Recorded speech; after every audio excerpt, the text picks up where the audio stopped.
Hello dear students, कैसे हो आप सब। चलो स्टार्ट करते हैं लेक्चर नंबर 4 हमारा मेटल्स और नॉन मेटल्स का। ये है हमारा लास्ट लेक्चर। इसमें हम छोटे मोटे टॉपिक जो बचे हुए हैं सारे क्लियर करेंगे। इससे पहले वाले लेक्चर्स में हमने सारे जो बड़े बड़े टॉपिक थे सब क्लियर कर लिए हैं। ठीक, आई होप आपको सब समझ में आ रहा होगा। चलो स्टार्ट करते हैं। इस लेक्चर में हम पढ़ेंगे कोरोजन। ठीक है, कोरोजन, और इसी के साथ हम पढ़ेंगे एक और छोटा सा टॉपिक होता है एलॉय वाला। ठीक है, वो दोनों कवर करने वाले हैं, तो बहुत छोटी सी वीडियो होगी। ठीक, तो देखो कोरोजन क्या होता है। कोरोजन का मतलब होता है, आपने सुना होगा कोरोजन होता है जंग लग जाना। जंग लगना आपने सुना है, जैसे लोहा होता है ना, उसको बाहर फेंक दो आप, 1-2 महीने बाद उसके ऊपर जंग लग जाएगा, उसी को बोलते हैं कोरोजन। ठीक, तो अब हम यहाँ देखेंगे कैसे कैसे कोरोजन होता है, क्या क्या एग्जाम्पल्स होती हैं, कैसे कैसे इसको बचा सकते हैं। चलो आप लिखो, यहाँ लिखो the surface of some metals, the surface of some metals get corroded when they are exposed to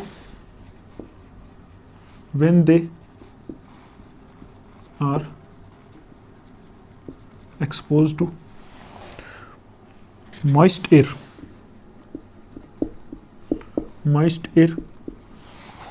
for a long period of time,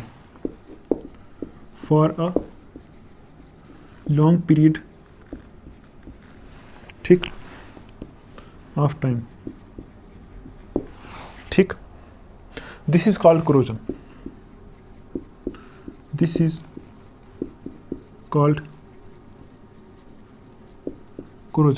तो आप देखो यहाँ क्या लिखा हुआ है।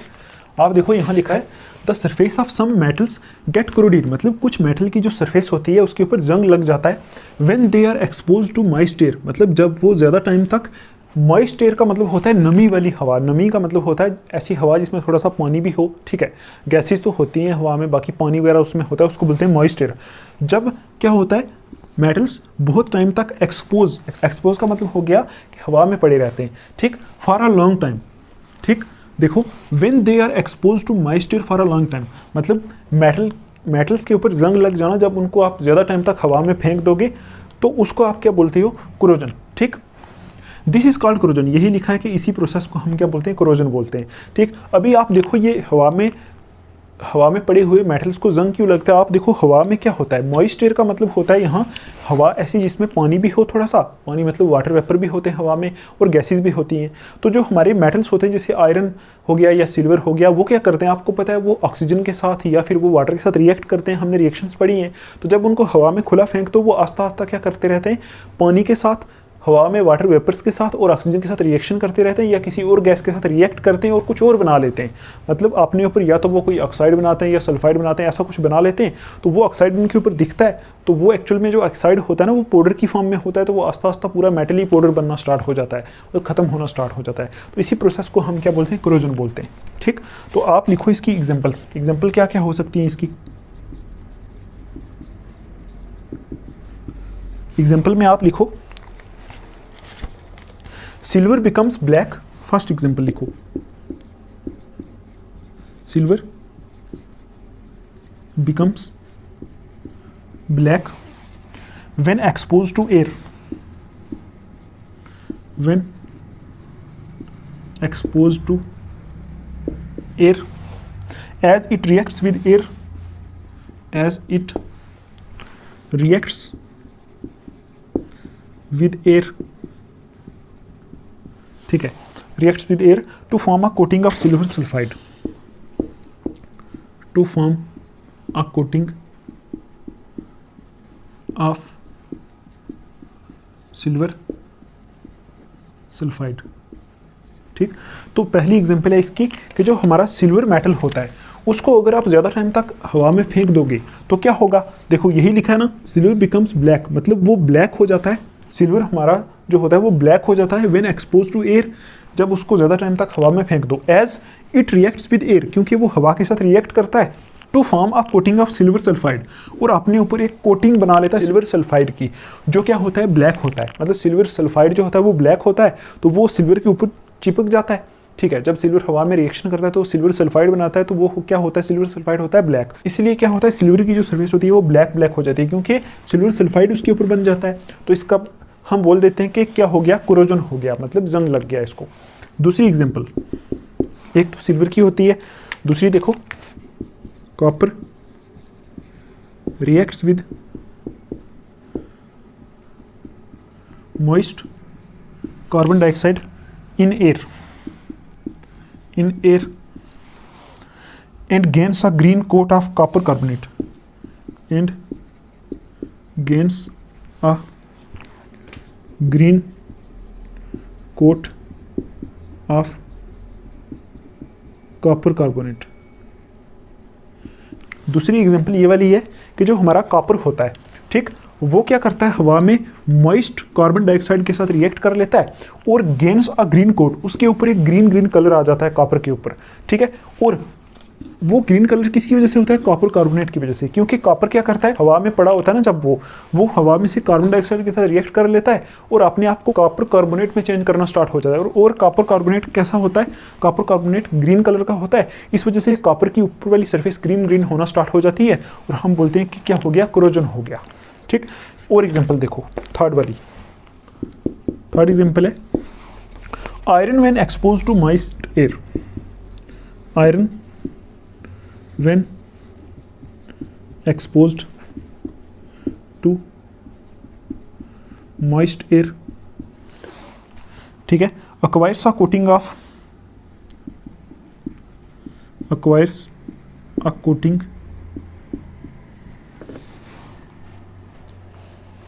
coating of a brown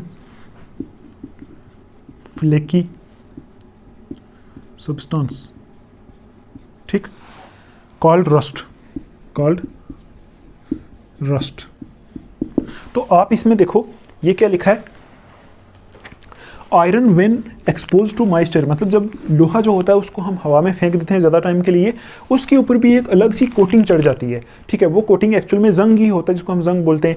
आपने देखा होगा अगर आयरन का कोई पीस हवा में पड़ा है, उसके ऊपर ऐसे ऐसे ऐसे करके छोटे छोटे पीस बनना स्टार्ट हो जाते हैं, ठीक है, ऐसे पत्ते, ठीक है, पत्ते टाइप। तो उस पत्ते टाइप को हम बोलते हैं फ्लेकी का मतलब हो गया थोड़े पत्ते टाइप, ऐसे करके ये रस्ट बन जाती है, ठीक। और वो किस कलर का होता है, फ्लेकी टाइप, ब्राउन कलर का सब्सटेंस आयरन की सरफेस के ऊपर बन जाता है। तो आस्ता आस्ता करके वो पूरा आयरन ही उसी में कन्वर्ट हो जाता है, तो उसको हम क्या बोलते हैं, रस्ट। तो आयरन के ऊपर जो कोरोजन होती है उसको रस्ट बोलते हैं, ठीक। और हम बोलते हैं कि आयरन को क्या हो गया, जंग लग गया। तो आपको मैं बोलूँ यहाँ से कोरोजन की एक और डेफिनेशन भी आप लिख सकते हो, एक और डेफिनेशन लिख लो कोरोजन की।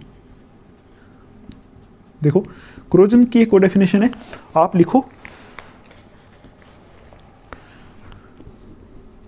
the process of slowly eating up of metals, ठीक है,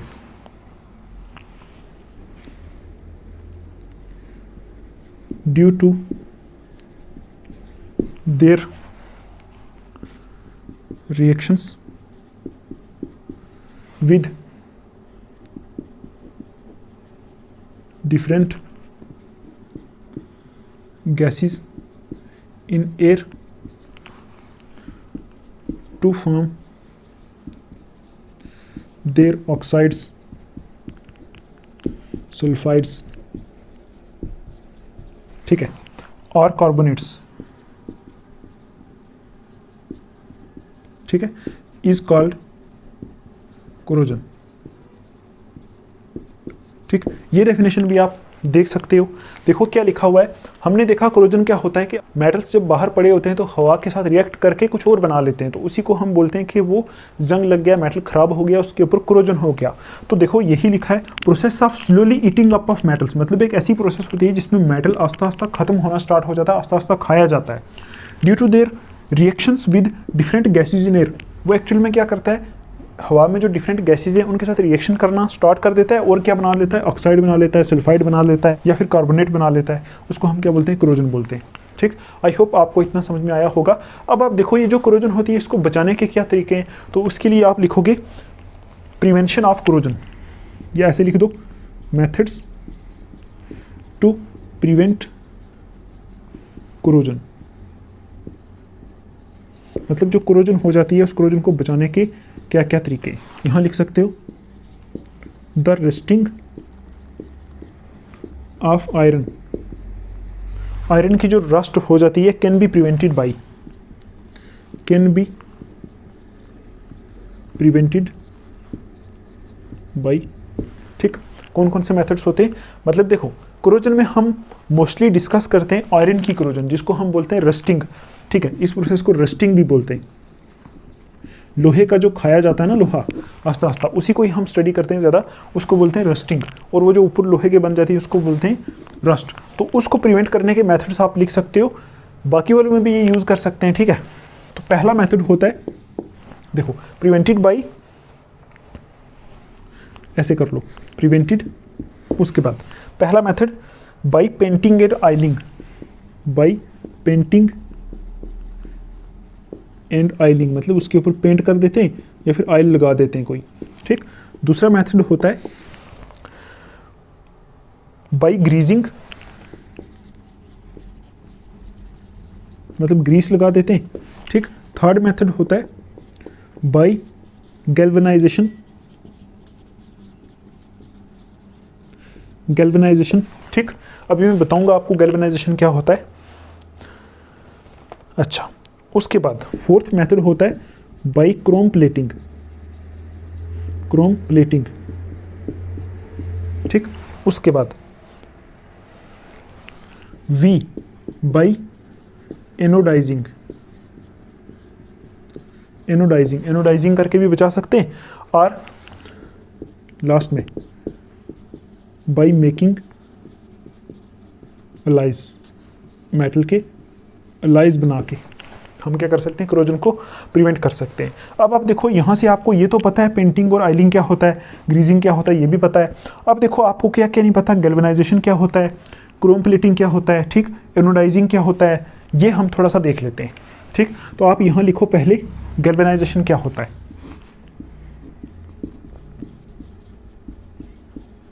गैल्वेनाइजेशन यहाँ लिखो, it is a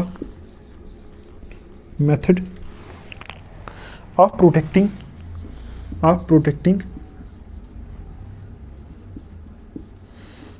steel and iron, ठीक है, from rusting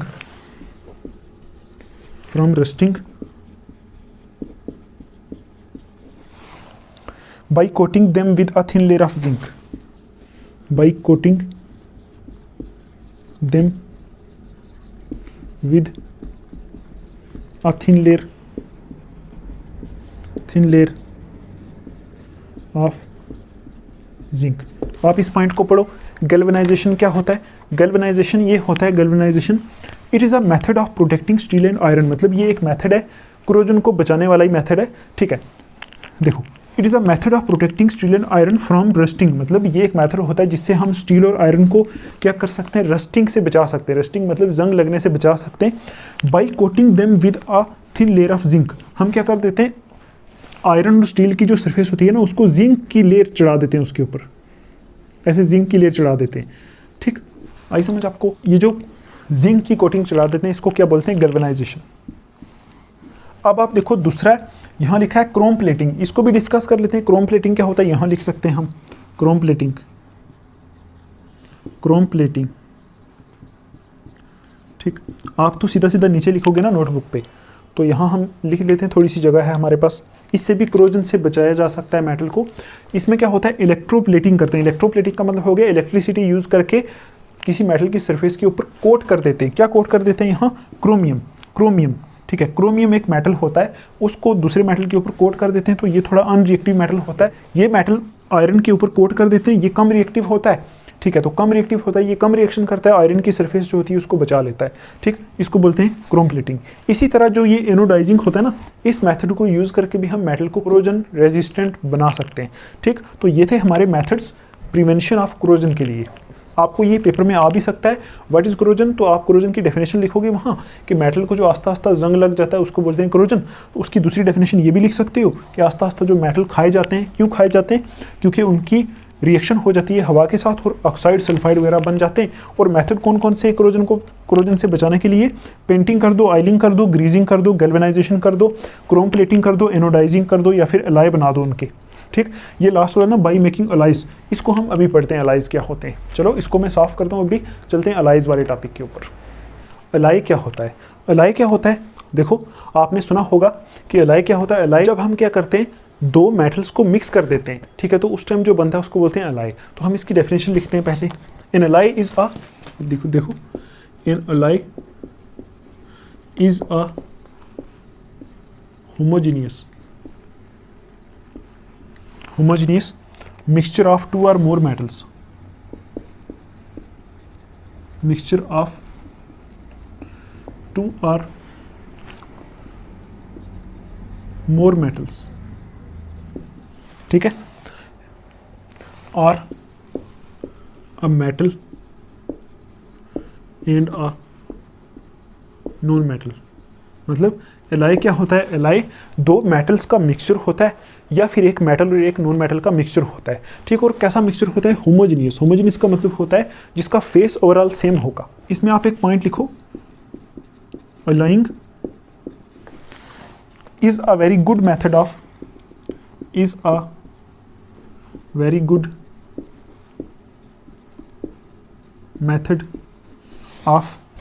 improving the properties of a metal, improving the properties, ठीक है, properties of a metal। मतलब अगर हम क्या करते हैं, किसी मेटल का अलाय बना देते हैं, तो अलाय बना के वो क्या होगा, उस मेटल की प्रॉपर्टीज बहुत ज़्यादा इंप्रूव हो जाएंगी। वही लिखा है यहाँ, alloying is a very good method. मतलब अलाइंग जो है वो एक बहुत अच्छा मेथड है मेटल की प्रॉपर्टीज को इंप्रूव करने के लिए। ठीक, एग्जांपल्स,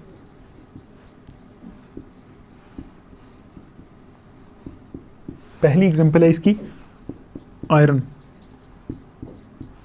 ठीक, आयरन, तो आप देखो यहां लिखो आप, iron is never used in pure state. मतलब आयरन को कभी भी प्योर स्टेट में हम इस्तेमाल नहीं करते, because it is soft and stretches easily. यहां देखो,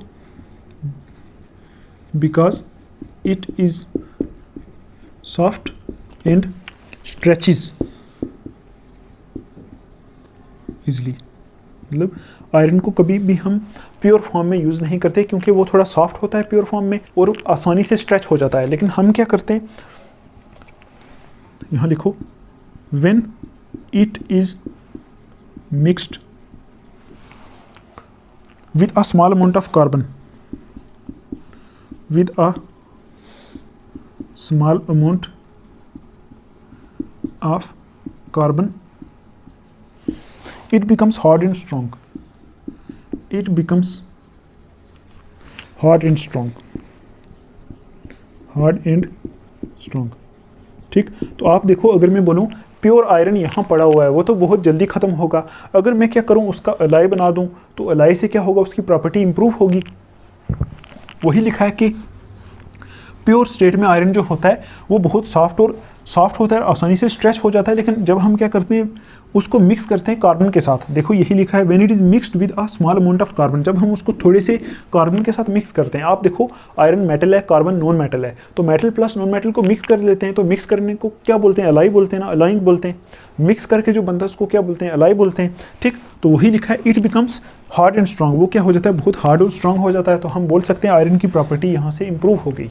ठीक, दूसरा देखो, दूसरी एग्जांपल, स्टील अलाय होता है, जो स्टील होता है जो वो भी एक अलाय होता है। ये बना होता है iron plus nickel plus chromium से। इसमें क्या मिक्स होता है, iron plus nickel plus chromium. ठीक, और देखो ब्रास अलाय होता है। ब्रास किससे बना होता है, कॉपर प्लस जिंक से। यहाँ कॉपर प्लस जिंक होता है। इसी तरह अलाय होता है ब्रोंज अलाय किससे बना होता है, कॉपर प्लस टिन से। कॉपर प्लस टिन होता है, इसका सिंबल होता है SN। ठीक है, कॉपर का होता है Cu। इसी तरह एक और अलाय होता है, उसको बोलते हैं सोल्डर। ठीक, सोल्डर अलाय होता है, ये बना होता है लेड से प्लस टिन से। ठीक, ये किसके लिए यूज होता है?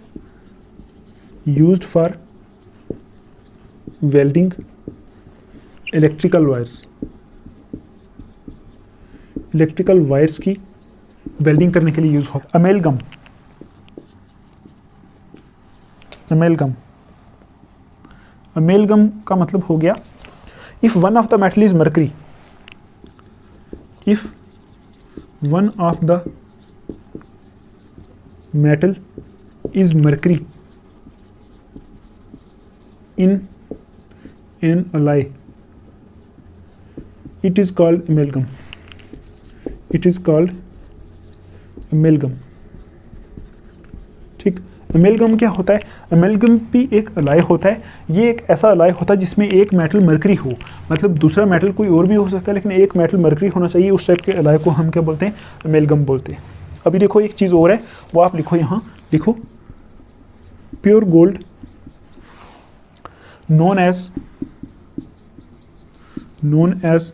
24 carat gold is very soft। ठीक है, it is therefore not suitable, it is therefore not suitable for making jewelry।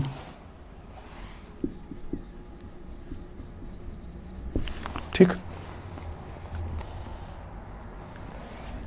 उसके बाद it is allied with either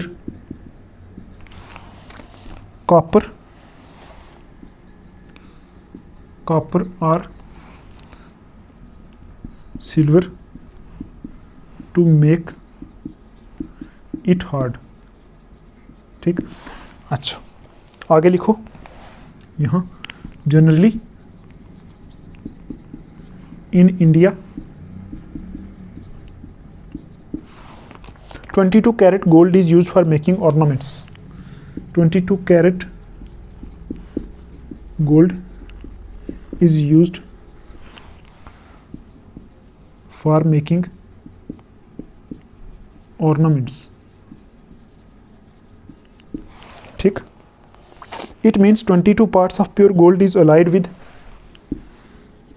it means 22 parts of pure gold is allied with 2 parts of copper or silver। ये आप लिखो। आप देखो यहाँ लिखा है कि जो प्योर गोल्ड होता है जिसको हम बोलते हैं 24 कैरेट गोल्ड, वो क्या होता है? इज़ वेरी सॉफ्ट, वो बहुत सॉफ्ट होता है। वही लिखा है ना, pure gold known as 24 carat gold is very soft, मतलब प्योर गोल्ड जिसको हम 24 कैरेट गोल्ड बोलते हैं वो बहुत सॉफ्ट होता है। It is therefore not suitable for making jewellery, मतलब ज्वेलरी बनाने के लिए ये सूटेबल नहीं होता। ठीक, अब देखो अगर प्योर गोल्ड ज्वेलरी बनाने के लिए सूटेबल नहीं है तो हम क्या करेंगे? उसकी प्रॉपर्टी को इंप्रूव करेंगे। इंप्रूव कैसे करते हैं? अलाय बना के।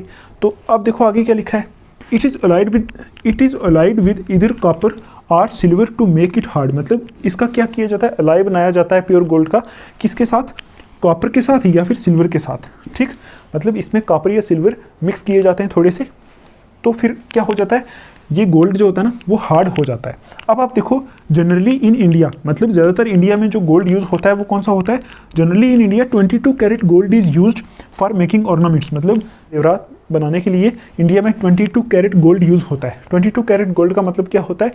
22 कैरेट गोल्ड एक अलाय एक्चुअल में।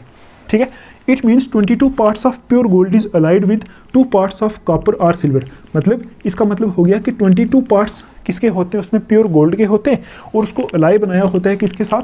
2 पार्ट्स कॉपर के साथ या फिर सिल्वर के साथ। मतलब एक्चुअल में गोल्ड कितना होता है? 24 कैरेट, लेकिन ये क्या होता है? सॉफ्ट होता है।